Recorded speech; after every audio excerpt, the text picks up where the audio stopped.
মা রাধিকা, তুমি যখন খুব ছোট্ট ছিলে তখন তোমার মা মারা গিয়েছিল, আর তখন থেকেই তোমার বাবা তোমাকে ভীষণ আদর যত্ন করে লালন পালন করেছে। কিন্তু তোমার মায়ের মৃত্যুর পর তোমার বাবা দ্বিতীয় বিয়ে করে, আর সেই সূত্র ধরেই তোমার দ্বিতীয় মা জ্যোতি এবং তার মেয়ে এই বাড়িতে চলে আসে। কিন্তু তবুও তুমি আমার সব থেকে মিষ্টি, সুন্দর এবং ভালোবাসার নাতনি। দাদি, ছোট্টবেলা থেকে তুমি আমার চুলের প্রচুর খেয়াল রেখেছো।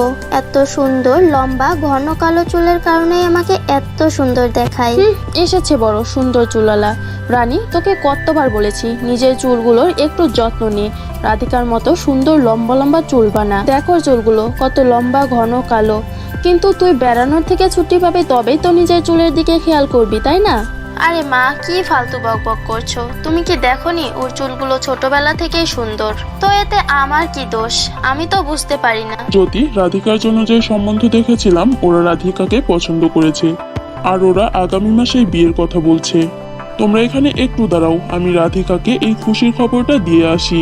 বাবা, আমি তোমাদেরকে ছেড়ে কোথাও যেতে চাই না। এই বিয়েটা আমি করতে চাই না বাবা। না মা রাধিকা, প্রত্যেক মেয়ের বাবারই একটা কর্তব্য থাকে যে তার মেয়েকে সুন্দর পাত্র দেখে বিয়ে দেওয়ার। আর প্রত্যেক বাবার এটা স্বপ্ন থাকে যে তার মেয়ে পরের বাড়িতে গিয়ে সুখে সংসার করবে।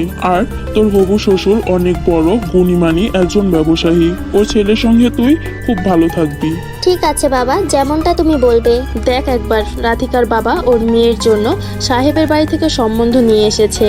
তোর বাবা তোর জন্য এই সম্বন্ধটা নিয়ে আসতে পারতো, কিন্তু না, তার কি করে করবে? রাধিকা তোর নিজের মেয়ে, তাই না? নিজের মেয়ের কথাটাই তো আগে ভাববে। আমিও দেখবো যে এত বড় বাড়িতে ওর বিয়ে কিভাবে হয়। এখন আমার এই ওষুধ ওর প্রভাব দেখাবে রাধিকার ওপরে। যাও মা রাধিকা, তাড়াতাড়ি গোসল করে এসো, নয়তো ছেলে পক্ষের লোকজন এলোই বলে। এ কি? এটা কিভাবে হলো? কিভাবে সম্ভব এটা? মা, মা কোথায় তুমি? দেখো আমি টেকো হয়ে গেছি। বাবা, আমার মাথায় চুল কোথায় গেল? বাবা, যখন আমি গোসল করে বাইরে বের হই তখন দেখি যে আমার মাথায় আর একটা চুলও নেই। হে আল্লাহ, এটা কি হয়ে গেল তোমার সাথে? তোমার চুলগুলোই তো তোমার সৌন্দর্যতার মূল কারণ ছিল।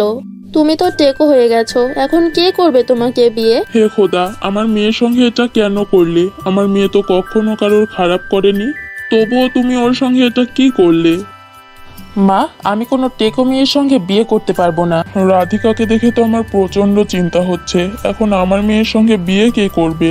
শুধুমাত্র আমার কারণে আজকে বাবা কতটা দুঃখী থাকে। হে খোদা, এটা তুমি আমার সাথে কি করলে?